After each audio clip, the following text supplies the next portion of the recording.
Hello friends, good morning to all of you. स्वागत है आपका हमारे यूट्यूब चैनल पूजा में 779 में। तो कैसे हैं आप लोग? उम्मीद करते हैं कि आप लोग अच्छे होंगे और अपनी पढ़ाई अच्छी तरह से कर रहे होंगे। तो चलिए आज मिलते हैं एक नए चैप्टर के साथ, एक नए चीज़ों के साथ। सबसे ज़रूरी बात यह है कि अगर आप इस चैनल पर नए हैं तो सब्सक्राइब करना और अपने दोस्तों के साथ शेयर करना, जिसका नाम है लकार, जो हमारे 9th 10th 7th सारे क्लासों के लिए बहुत इम्पॉर्टेंट है। ठीक है, क्योंकि अगर हम संस्कृत पढ़ना स्टार्ट करते हैं तो उसके लिए लकार सीखना बहुत ज़रूरी होता है। ठीक है, जैसे मान लीजिए हमारे शरीर को खड़ा होने के लिए जिस तरह से रीढ़ की हड्डी की ज़रूरत होती है, उसी तरह से ये लकार है। संस्कृत सीखने के लिए, पढ़ने के लिए लकार सीखना बहुत ज़रूरी है। लकार जो है वो संस्कृत का बैकबोन, रीढ़ की हड्डी माना जाता है। चलिए तो बिना देर किए देखते हैं। लकार वैसे तो 10 होते हैं, लेकिन हमें 5 ही पढ़ाए जाते हैं, क्योंकि एग्ज़ाम बोर्ड में 5 ही से पूछे जाते हैं। मुख्य रूप से अगर हम इसकी भेद का बात करें तो वो 5 ही होता है। ठीक है, तो सबसे पहले हम देख लेते हैं कि जो लकार 10 होते हैं वो कौन कौन से होते हैं। हालांकि पढ़ना तो 5 ही है। देखिए, और लकार का जो परिभाषा है वो लिखा हुआ है कि जिससे काल या समय का बोध हो उसे लकार कहते हैं। यानी कि जैसे लकार को हिंदी में हम काल कहते हैं, इंग्लिश में इसको हम टेंस बोलते हैं। यानी कि जिस शब्द से या जिस टाइम से हमें काल के बारे में पता चले, समय के बारे में पता चले, जिस शब्द से, उसे हम लकार कहते हैं। अब देखिए, लकार वैसे 10 होते हैं, जिनमें पहला होता है लट लकार, जो कि हमारे लिए बहुत ज़रूरी है। दूसरा होता है लंग लकार, ये भी हमारे लिए इम्पॉर्टेंट है। तीसरा होता है लिरिट लकार, ये भी हमारे लिए बहुत ज़रूरी है। पहला जो लट लकार है उसका हिंदी होता है वर्तमान काल। अगर इंग्लिश पढ़ें तो बोल सकते हैं प्रेजेंट टेंस। ठीक है, प्रेजेंट टेंस की बात करें तो ता ते ती वाला जो रहा रही रहे वाला क्वेश्चन आते हैं वो लट लकार में हम बना सकते हैं। दूसरा जो है लंग लकार, जिसको हम बोलते हैं भूतकाल। अगर इंग्लिश की बात करें तो बोल सकते हैं पास्ट टेंस। ठीक है, इसमें आ सकता है कि वो गया, खाया या खाता था, ठीक है, पढ़ता था, जो बीत चुका है। तीसरा होता है लिरिट लकार, जिसे हम बोलते हैं भविष्यत काल, जिसका इंग्लिश होता है फ्यूचर टेंस। ठीक है, तो फ्यूचर टेंस मतलब कि जो अभी समय जो है वो आने वाला है। यानी कि जैसे मैं कल जाऊंगी, तुम कल पढ़ोगे, वो लिखेगी। गागेगी में भी अगर कोई सेंटेंस आता है तो उसे हम लिरिट लकार बोलते हैं। और इसको हिंदी में अगर बोलने की बात करें तो भविष्यत काल बोलते हैं, और इंग्लिश बोलने की बात करें तो फ्यूचर टेंस बोलते हैं। चलिए, चौथा लिखा हुआ है लोट लकार, जिसका अगर हिंदी का बात करें तो इसका हिंदी होता है आज्ञा सूचक वाक्य। यानी कि जैसे आज्ञा देते हैं अगर हम किसी को, तो उसमें इस लकार का प्रयोग होता है। जैसे मान लीजिए हमने कहा वहाँ जाओ, यहाँ आओ, ये मत करो। ठीक है, तो इस तरह से जो ऑर्डर देने वाली बातें होती हैं वो किस में चलता है? लोट लकार में चलता है। अगला लकार है विधि लिंग लकार, जिसमें क्या होता है कि चाहिए अर्थ में इसका प्रयोग होता है।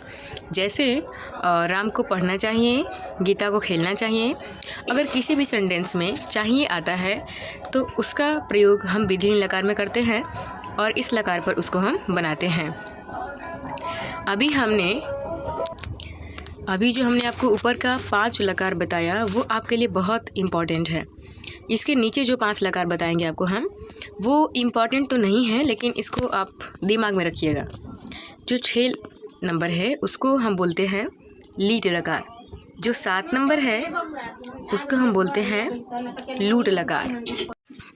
8 नंबर होता है लेट लकार। 9 नंबर होता है लिंग लकार और 10 नंबर होता है लिरिंग लकार।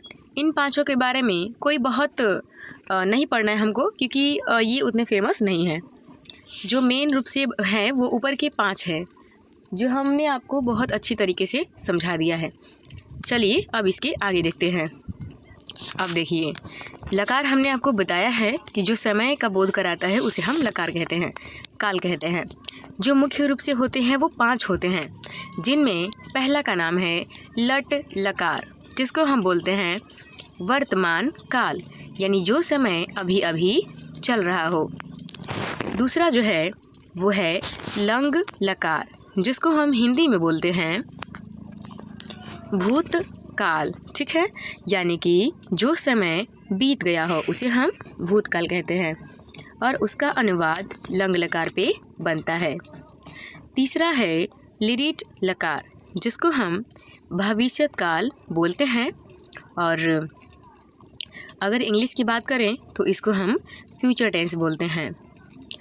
चौथा होता है लोट लकार, जिसमें आज्ञा सूचक वाली सेंटेंसेज बनती है। आज्ञा सूचक वाली सेंटेंसेज हम लोट लकार में बनाते हैं।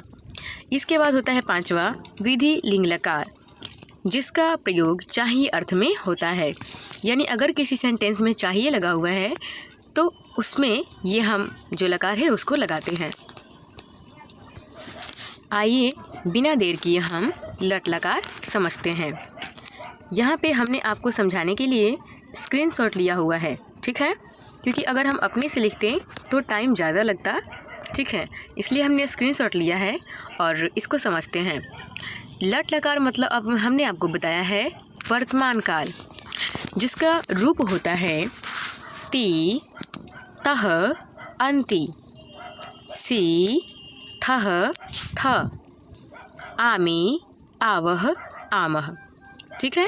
ये जो 2 डॉट दिया गया है, जो 2 बिंदु है, उसको हम ह पढ़ते हैं। अगर क्या कहते हैं ये कोई हमसे पूछे तो कहेंगे कि विसर्ग, क्या कहते हैं, विसर्ग।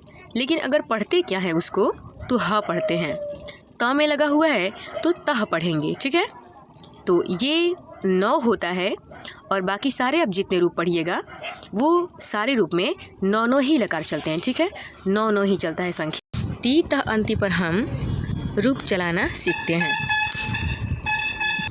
सबसे पहले हम आपको ये बता दें कि वचन कितने होते हैं। वचन 3 होते हैं, जिसमें पहला लिखा हुआ है एक वचन, यानी ऐसा वचन जिससे हमें एक वस्तुओं के बारे में पता चले। दूसरा है द्विवचन, अर्थात ऐसा वचन जिससे हमें 2 वस्तुओं के बारे में पता चले। तीसरा है बहुवचन, अर्थात ऐसा वचन जिससे हमें 2 से अधिक वस्तुओं के बारे में ज्ञात होता है, पता चलता है, उसे हम बहुवचन कहते हैं। संस्कृत में आपसे पूछे वचन कितने होते हैं तो हम बताएंगे वचन होते हैं 3, एक वचन, द्विवचन और बहुवचन।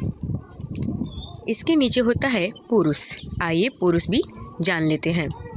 अगर आपसे कोई पूछे कि संस्कृत में कितने पुरुष होते हैं तो आप आंसर दीजिएगा 3। पहला प्रथम पुरुष, दूसरा मध्यम पुरुष और तीसरा उत्तम पुरुष। अब हम रूप चलाना सीखते हैं। देखिए, ये जो आप पठता देख रहे हैं, वो जो आप पहले लकार देखे हैं ये वाला, ये आप लकार जो देखे हैं ती तह अंति वाला, इसी में बस पठ शब्द जोड़ा हुआ है और कुछ नहीं किया गया है। देखिए, जहाँ जहाँ पे अ है उस अ को हटाया गया है और कुछ नहीं किया गया है। देखिए, शुरू में लिखा है पठ ती, तो उसको हम पढ़े हैं तो शुरू में लिखा था ती, तो इसमें क्या जोड़ा गया है, पठ, तो क्या बना, पठ ती। उसमें आगे पढ़ेंगे तो लिखा था तह, तो क्या जोड़ा गया है, पठ, तो क्या बना, पठ तह। उसके बाद लिखा था अंति, तो हमने आपको बोला है कि अ हटा देना है, क्या हुआ, पठंती। आगे लिखा हुआ था सी, तो हमने पठ जोड़ दिया, तो क्या बना, पठ सी। आगे लिखा था थह, हमने जोड़ दिया पठ, क्या बना, पठ थह। आगे क्या लिखा, सिर्फ था, तो हमने पठ जोड़ दिया, तो क्या बना, पठ थ। आगे क्या था, आमी, तो अ हमको हटा देना है, तो पठ हम जोड़े तो क्या बना, पठामी। इसके बाद था आवह, अ हमको हटा देना है तो क्या बनेगा, पठावह। फिर था उसके बाद आमह, अ हम हटा देंगे तो क्या बनेगा, पठामह। तो आज हमने रूप चलाना सीखा। आप घर पे गच धातु का, लिख धातु का बनाकर देखिएगा, यह आपके लिए होमवर्क है। चलिए आज के लिए इतना ही, मिलते हैं अगले एपिसोड में।